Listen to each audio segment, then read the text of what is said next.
Boa noite, meus queridos. É sempre um prazer estar aqui, uma alegria. Trago aqui também um abraço saudoso da Igreja Irmã, Igreja Nova Canaã, aos irmãos. Que Deus ricamente os abençoe. E nesse momento em que nós vamos ouvir a palavra do Senhor, eu quero te convidar a abrir a sua Bíblia lá no Salmo 131. Salmo de número 131.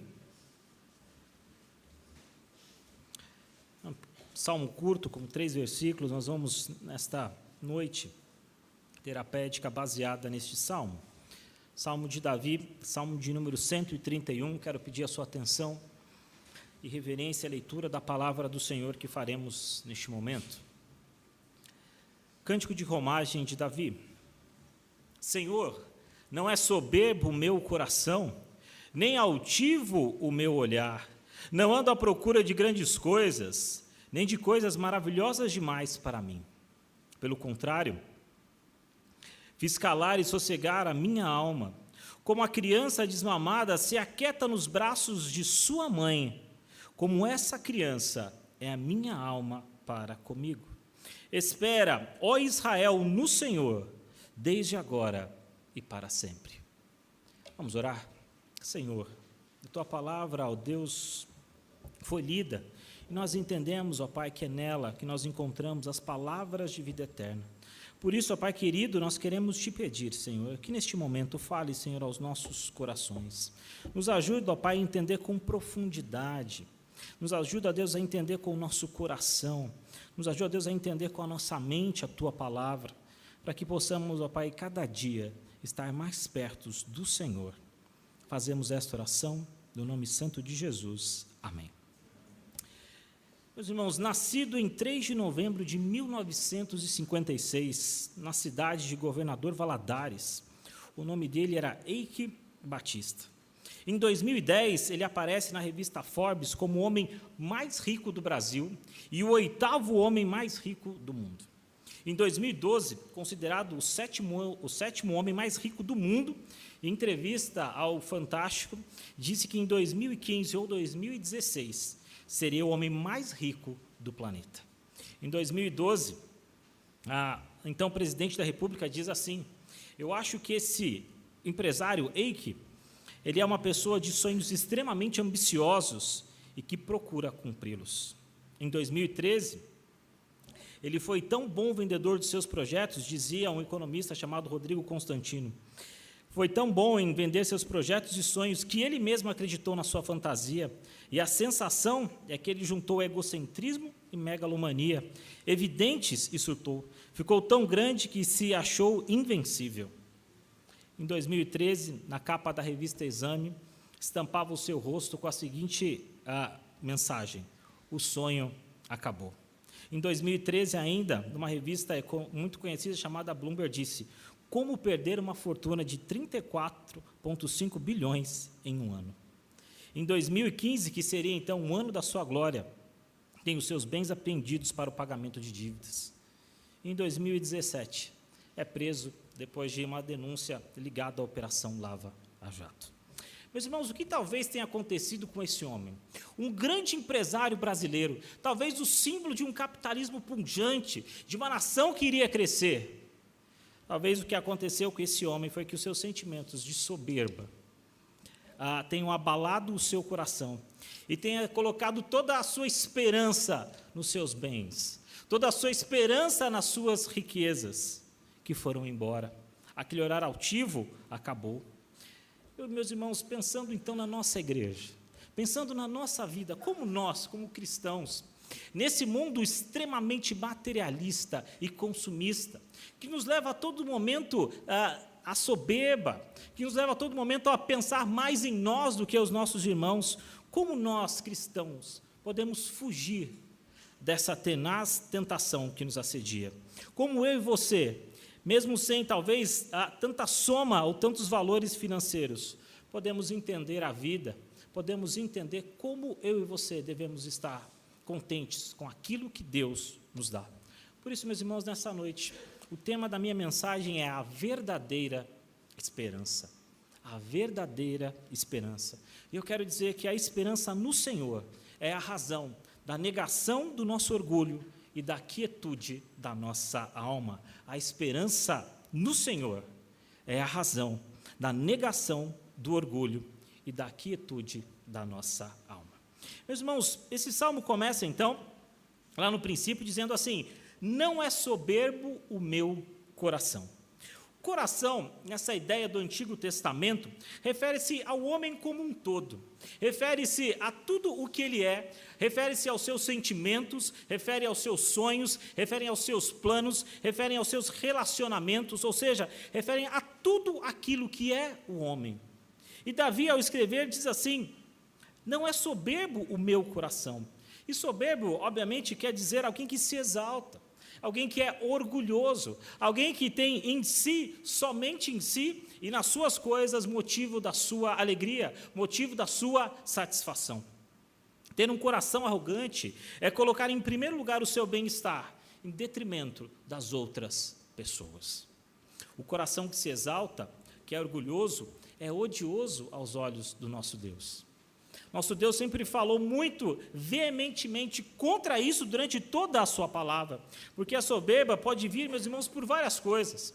Talvez pela busca de recursos desse mundo, talvez pela busca de um status, de como as pessoas acham, de como as pessoas me veem, ou talvez advinda do poder, da fama. Enfim, seja lá o que tente o seu coração. Porque, meus irmãos, o grande problema é onde está o tesouro das nossas vidas. O que você dá mais valor na sua vida?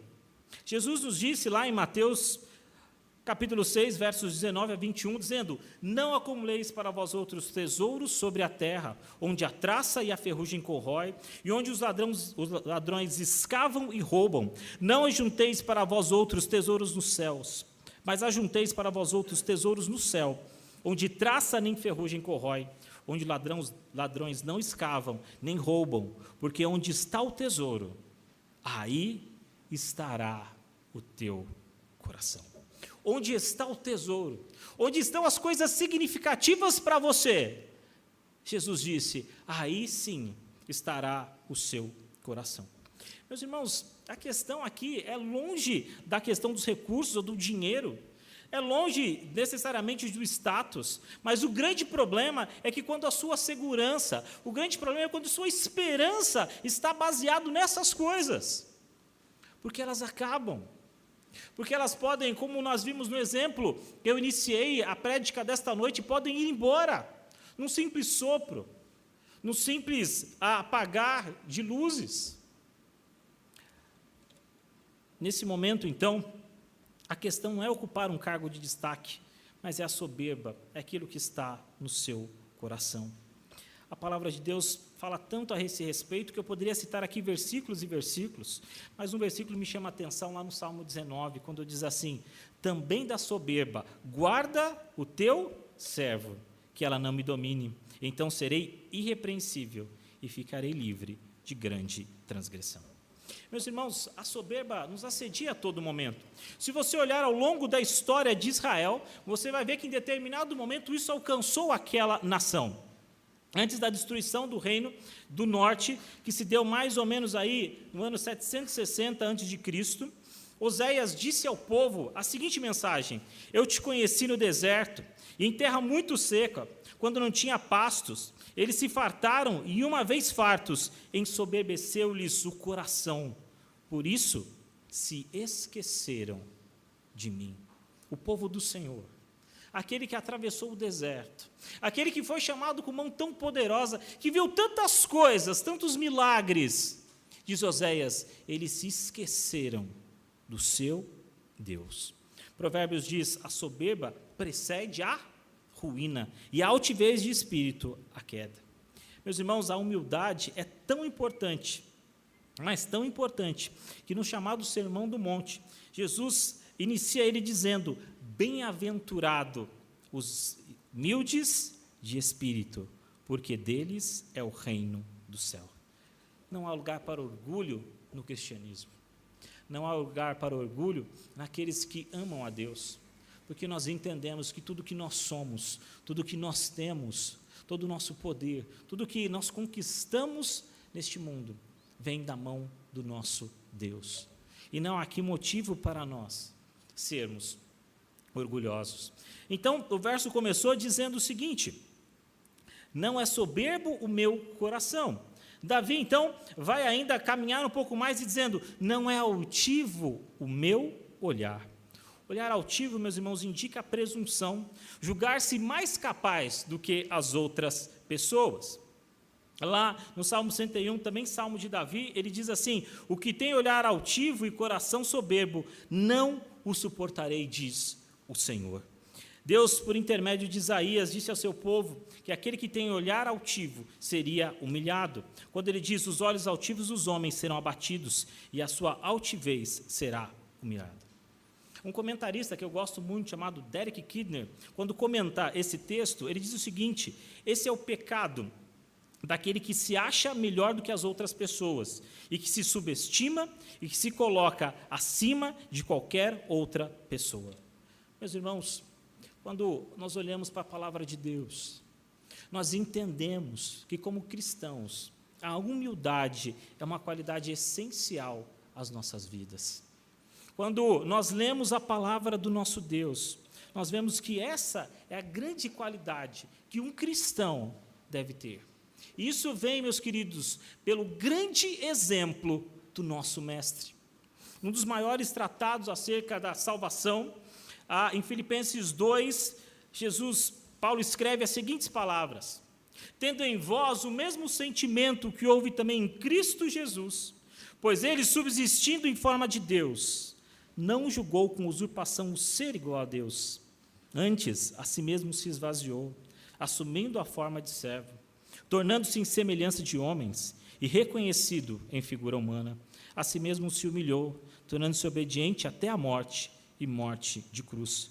Pelo que também Deus o exaltou sobremaneira, e lhe deu o nome que está acima de todo nome, para que ao nome de Jesus se dobre todos os joelhos, nos céus e na terra e debaixo da terra, e toda a língua confesse que Jesus Cristo é o Senhor, para a glória de Deus Pai. Meus irmãos, esse é o nosso padrão, esse é o nosso grande modelo, o nosso Senhor, aquele que veio a esse mundo, aquele que morreu por nós e aquele que ressuscitou, está à destra do Pai. Esse é o nosso exemplo de como andar aqui nesta terra. Mas Davi ainda diz, não é altivo o meu olhar, e ele diz lá, não ando à procura de grandes coisas, nem de coisas maravilhosas demais para mim. Meus irmãos, Deus opera grandes coisas na vida do seu povo, e isso nos causa grande alegria. O salmista, no entanto, diz que ele não está à procura de grandes coisas, nem de coisas maravilhosas demais para ele. Aqui talvez há uma alusão de coisas que ele não conhecia, ou talvez de alguns segredos que o próprio Deus não havia revelado a Davi. E, meus irmãos, muitas vezes nós também buscamos isso. Muitas vezes nós buscamos coisas grandiosas, e talvez nos especulemos a palavra tentando achar algumas coisas. Mas Davi, extasiado pela lei do Senhor, ele diz lá no Salmo 40, são muitas, Senhor, Deus, as maravilhas que tens operado, e também os teus desígnios para conosco, ninguém há que possa igualar-se contigo. Eu quisera anunciar e deles falar, mas são mais do que se pode contar. Davi olha para a sua vida, aquele que havia sido rei, olha talvez para as suas riquezas, embora a gente não consiga determinar em que ano necessariamente ele escreveu esse salmo, mas talvez olhando para tudo o que ele havia conquistado, para que aquele relacionamento tão próximo e tão íntimo com Deus, ele diz o seguinte: Senhor, as suas obras são maravilhosas, seu conhecimento é maravilhoso demais para mim, é o que diz o Salmo 139, eu não posso esquadrinhar todos os seus pensamentos, mas eu entendo que o Senhor é maravilhoso na minha vida. Davi, então, contempla o nosso Deus e entende que aquilo é maravilhoso demais para ele. Meus irmãos, talvez nós não conhecemos tudo, ou talvez aquelas curiosidades da Bíblia nós não saibamos todas, mas uma coisa você tem que admitir, tudo que nós precisamos saber, a Bíblia nos diz. Tudo que eu e você precisamos saber para ter uma vida mais consagrada, para ter uma vida mais santificada, tudo isso a Bíblia nos revela. como viver mais perto do Senhor, como ter uma vida abundante perto do nosso Deus. Meus irmãos, então, esse primeiro ponto, nós falamos sobre a negação do orgulho, que passa por negar a soberba do nosso coração, a altivez do nosso olhar e a não buscar coisas grandiosas demais. Mas, no segundo momento agora, no verso 2, ele vai dizer que além de negar o orgulho, ele tem a quietude da sua alma. Davi agora dá uma solução para o problema do orgulho, dizendo que ao invés do orgulho, ao invés de um olhar altivo, nós nos devemos tomar conta do nosso coração, devemos acalmá-lo, devemos silenciá-lo. Ele diz, pelo contrário, fiz calar e sossegar a minha alma. Os desassossegos da nossa alma, meus irmãos, se originam não necessariamente na soberba e na altivez. Aquietar a alma é uma oposição aos desejos tumultuosos do nosso coração. É assim que Calvino comenta este verso. Mas, meus irmãos, isso tem um preço. Isso tem uma luta, tem um caminho a se seguir. E a ideia, quando Davi fala que eu fiz calar, ou seja, eu dei a minha alma no mais íntimo do meu coração, eu fiz com que esses sentimentos acabassem, eu fiz com que esses sentimentos se aquietassem dentro de mim. E a palavra que Davi usa para calar aqui, é a mesma palavra que está lá no Salmo 115, 17, quando ele escreve, os mortos não louvam a Deus, nem os que descem à região do silêncio. Ou seja, é um silêncio tão grande, tão profundo, tão imenso, que eu nem sequer, eu contabilizo como se fosse a quietude da morte, onde eu não consigo ouvir nada. O Salmo 37 também usa essa mesma palavra quando diz assim, descansa no Senhor e espera nele. Não te irrite por causa do homem que prospera em seu caminho, nem por causa daqueles que levam a cabo os seus maus desígnios. Mas talvez você me pergunte, eu entendi então que eu tenho que calar o orgulho. Eu entendi que eu não posso ter um olhar altivo. Eu entendi que eu não posso, obviamente, ficar preso às coisas que são grandiosas a mim. Mas qual é a resposta? Como eu faço, então, para calar a minha alma? Como eu faço para calar os desejos tumultuosos de orgulho do meu coração?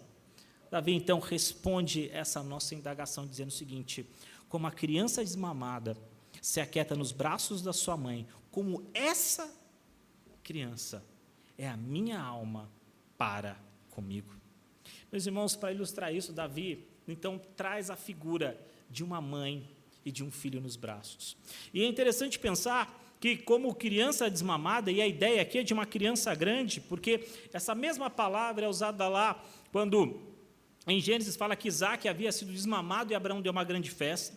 Essa mesma palavra é usada também quando Samuel é levado ao templo após ter sido desmamado, ou seja, trata-se aqui não de um bebê de colo, mas talvez de uma criança grande, porque naquele tempo, né, as crianças, lá, as judias, elas acabavam amamentando muito mais do que as nossas, né? Hoje a gente tem aqui um quadro de que em 2 anos no máximo, né, a criança deixa de mamar. Mas naquele tempo isso se prolongava e podia chegar aí 5 ou até mais anos de idade. E Davi então traz essa cena para dizer o seguinte, tem momentos na vida de uma criança que ela vai se aquietar somente nos braços de quem? Da sua mãe. E aí nesse momento, meus irmãos, não adianta o pai, não adianta o vovô, não adianta a vovó, não adianta o tio, porque quem traz segurança, quem traz conforto, quem traz refrigério é a mãe. Quando coloca aquela criança no braço e faz dela se aquietar, porque é ali que ela se sente seguro. E assim como a criança, pouco a pouco, né, se desacostuma de ver a mãe apenas como meio para satisfazer os seus desejos e aprende a ver a mãe por ela mesma, como aquela que dá segurança. Assim também o crente que alcançou essa atitude da fé deve ver Deus não como aquele que somente dá as bênçãos, mas como aquele que aquieta o nosso coração, como aquele que é a razão da nossa esperança. O motivo, meus queridos, de eu e você estarmos aqui hoje, nesse domingo. O motivo de eu e você termos acordado mais cedo, estarmos na escola dominical, termos voltado depois e estarmos aqui, porque nós entendemos que é em Deus que guardamos as nossas esperanças. Nós entendemos que a nossa maior esperança não está na minha conta bancária, não está na minha família, não está nas coisas que eu tenho ou possuo, mas a minha maior esperança está no Senhor. Longe, talvez, de achar que quando nós, no próximo domingo, escolhemos o nosso candidato, nós resolveremos todos os nossos problemas. Longe de achar que aquele que for eleito, então nos dará toda a esperança que nós precisamos e tornará do nosso país aquilo que nós tanto sonhamos. Longe disso. O cristão entende que a nossa esperança, a fonte dela está no Senhor. E como uma criança se aquieta nos braços da sua mãe, é assim a minha alma para comigo. Jesus certa vez chamou as crianças e disse o seguinte, colocou no meio deles e disse: em verdade vos digo que quem não se converter e não vos tornar como uma criança, de modo algum entrarei no reino de Deus. Portanto, aquele que se humilhar como esta criança, esse é o maior no reino de Deus. Meus irmãos, é interessante pensar como uma criança fica feliz ao lado da sua mãe. Meus irmãos entenderem isso, certa vez eu estava num almoço desses, com o pessoal do meu trabalho, e nós estávamos passando por uma loja de brinquedos. E uma loja de brinquedos, né, os irmãos sabem, tem aquele brinquedo pequenininho, né, que custa bem baratinho, até aqueles brinquedos que são quase o preço de um carro. E nos deparamos, então, com aquele triciclo, né, motorizado, enfim, né, bonito, grande lá, com um valor excessivamente caro. E eu comentei, nossa, olha o preço daquele brinquedo. Então, a pessoa que estava do meu lado disse o seguinte: olha, eu comprei um desses para minha filha certa vez. E eu achei interessante, né? Eu falei, poxa, você conseguiu dar um brinquedo desse para sua filha? E ela falou, eu dei um brinquedo desse para minha filha. E ela me contou, então, a história de como foi a entrega desse brinquedo, e me chamou muita atenção. Ela disse que em determinado momento, chegou em casa, né, com aquele embrulho grandão, os irmãos podem imaginar aí, né? Imagina uma motocicletinha, né, um triciclo motorizado. A filha dela devia ter em torno aí de uns 7, 8 anos. E aí ela pensou, nossa, ela vai se divertir muito com esse brinquedo. Então eles entregaram um brinquedo, deixaram lá no quintal, aquele grande embrulho, e quando então a sua filha chegou, desembrulhou aquele presente, né, aquele grande presente, aliás, né, caro, bonito, enfim. E aí depois de se alegrarem, então eles foram para a sala. Chegando então na sala, eles começaram a ouvir da sala os gritos do quintal da criança, né, como se estivesse fazendo aquela grande festa. Em determinado momento, né, passado um tempo, essa mãe, né, a minha colega de trabalho, saiu ao quintal para ver o que estava acontecendo.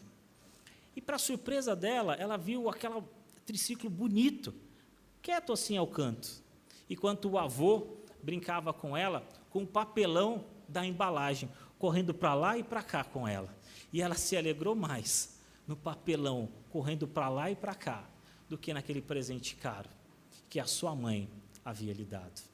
Meus irmãos, talvez como essa criança que se aquieta nos braços do Pai, que não precisa de grandes coisas, mas de segurança nos braços da sua mãe, assim deve ser a minha alma para comigo. Meus irmãos, como é difícil controlarmos os nossos impulsos soberbos. Certa vez Aristóteles disse a seguinte frase: considero mais corajoso aquele que domina os seus desejos do que o homem que conquista os seus inimigos. Como essa criança é a minha alma para comigo. E aqui, meus irmãos, eu vejo um grande problema. Porque se no texto estivesse dizendo, assim é minha alma para contigo, ou seja, Senhor, está nas tuas mãos, resolve aí. Mas o verso diz, é a minha alma para comigo. Davi aqui dá a ideia de que isso deve ser exercido por nós através do domínio próprio. Que nós, muitas vezes, temos que dizer ao nosso coração, temos que falar à nossa alma, aquieta-se. No Salmo 42, verso 5, quando Davi, então, estabelece uma espécie de um diálogo com a sua alma, ele diz assim, por que está abatida a minha alma? Por que te perturbas dentro de mim? E ele, então, diz para ela, espera em Deus, pois ainda o louvarei, a Ele, meu auxílio e Deus meu. Meus queridos, o domínio próprio é uma das grandes características que eu e você devemos ter. Sabe por quê? Porque lá em Gálatas, quando Paulo fala acerca dos frutos do Espírito, ele diz que bondade, mansidão, e termina com qual atributo? O domínio próprio. Ou seja, é uma característica do Espírito Santo, é o fruto do Espírito Santo. Quem tem o Espírito Santo tem todas estas qualidades. Quem tem o Espírito de Deus tem todas estas qualidades. E, meus irmãos, nós devemos aprender a estar felizes com aquilo que Deus nos dá. E essa é uma das grandes lições que nós temos que aprender. No nosso catecismo, na pergunta 147, quando fala acerca da soberba, diz assim: quais são os deveres exigidos no 10º mandamento? Se você não se lembra, o 10º mandamento é aquele que fala acerca da cobiça. E a resposta é grande, mas um pedacinho dela diz assim: o pleno contentamento com a nossa condição. Eu tenho que aprender a estar feliz com aquilo que Deus me dá. Eu tenho que estar contente com aquilo que eu tenho do meu Senhor. Meus irmãos, Paulo aprendeu tão bem essa lição, que lá em Filipenses ele escreve assim: digo isto não por causa da pobreza, porque aprendi a viver contente em toda e qualquer situação. Tanto sei estar humilhado, como também sei estar honrado. De tudo, em todas as circunstâncias, já tenho experiência, tanto da fartura como da fome, assim da abundância como da escassez. E ele termina, então, esse texto dizendo o seguinte: tudo posso naquele que me fortalece. Talvez esse versículo tenha sido usado de forma tão errada durante muito tempo. Ou as pessoas vendo assim: olha, eu posso fazer isso porque eu tudo posso naquele que me fortalece. Mas o que Paulo está dizendo é justamente o contrário. Que, olha, eu aprendi a ser contente em toda e qualquer situação, porque eu aprendi que Deus é o meu Senhor. E tudo eu posso naquele que me dá forças. Tudo eu posso no Deus que me fortalece.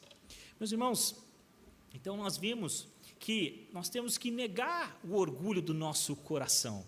Nós vimos que nós temos que aquietar a nossa alma. E agora, terminando este salmo, no 3º verso, ele fala sobre a esperança.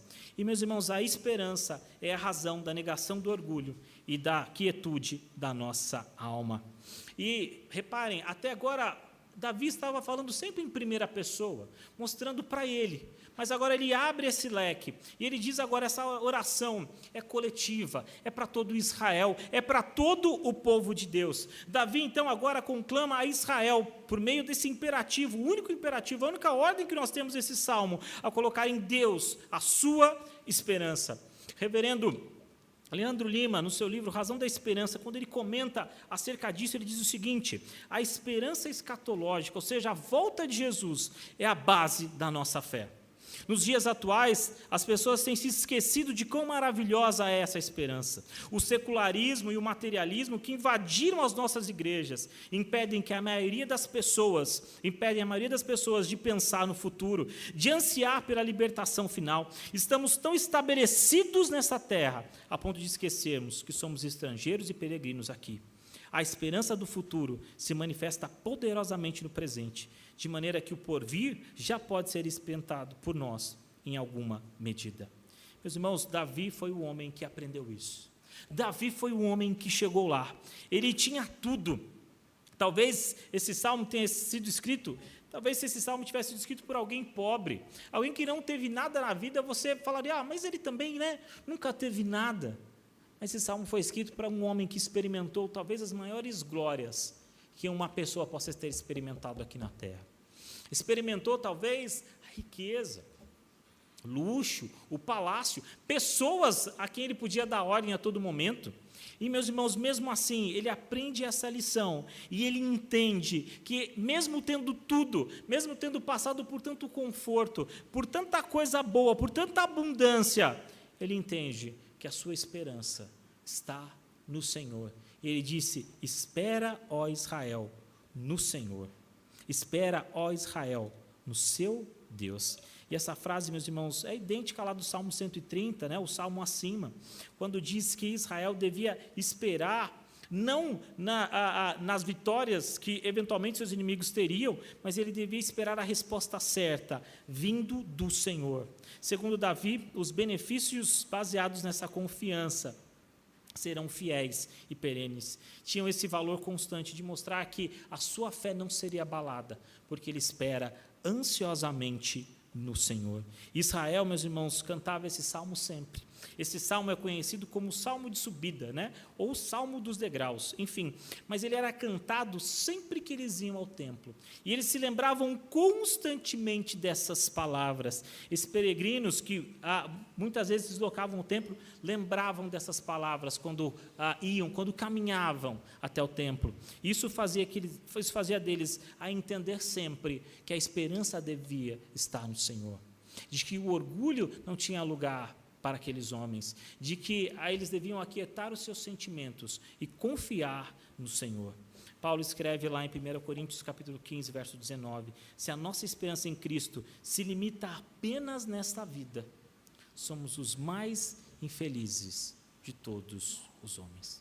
Meus irmãos, o passado nos autoriza tal confiança. O presente nos confirma, nos exige essa confiança, e o futuro justificará essa confiança que nós temos no Senhor. As provas desse Deus imutável, o seu poder para realizar são irresistíveis. Portanto, meus irmãos, podemos esperar no Senhor, desde agora e para sempre. Feliz é o crente maduro em Cristo, que alcançou essa fé, que alcançou esse patamar na sua vida espiritual. Como é difícil deixarmos o controle das nossas vidas em Deus. Esse coração orgulhoso, essa alma que fala a todo momento, que é sempre que nós tomemos as rédeas da nossa vida.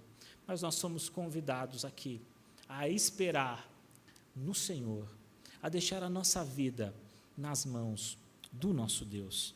Meus irmãos, eu queria então concluir aqui a minha palavra desta noite dizendo o seguinte: tão importante para Davi e para todos os servos de Deus dos tempos bíblicos eram essas qualidades, eram requisitos fundamentais para o desenvolvimento de uma vida cristã madura. Meus irmãos, quantos Eikes nós conhecemos, quantas personalidades nós vemos que talvez ditam regras, que são soberbas, que têm a sua altivez e colocam isso como uma grande qualidade. Mas o cristianismo nos leva a negar tudo isso, mostrar que nossa maior qualidade é a humildade, é o domínio próprio, de entendermos que nós não fazemos parte da soberba ou do egoísmo, mas que nós aquietamos a nossa alma e que nós esperamos em nosso Deus. Meus irmãos, somos bombardeados pela mídia, que devemos dar vazão aos nossos impulsos, devemos prosseguir aos nossos desejos, mas o domínio próprio é aquele que aquieta o nosso coração, é aquele que fala a nossa alma: Senhor, a minha esperança está em Ti. O curto Salmo 131 de Davi traz grandes ensinos da palavra acerca desses dias de hoje, nesses dias tão materialistas e consumistas em que nós vivemos. A luta contra a soberba, contra o orgulho e contra a altivez são constantes na nossa vida. Mesmo Davi, em pelo menos 2 vezes da sua vida, ele se viu caindo no pecado do orgulho e da altivez. Pelo menos em 2 momentos, quando ele adultera e quando ele faz uma espécie de um censo para contar a sua glória, ele se vê caído nesses 2 pecados, mas ele entendeu, ele se arrependeu e mostrou que ele entendia que a sua esperança não devia estar nisso, não devia estar no seu reinado, não devia estar no poder outorgado, mas a sua esperança e a esperança de Israel está no Senhor. E eu queria concluir dizendo: tomai, pois, o meu jugo e aprendei de mim, porque sou manso e humilde de coração, e achareis descanso para a vossa alma. Palavras do nosso Deus. Que Deus ricamente nos abençoe. Amém.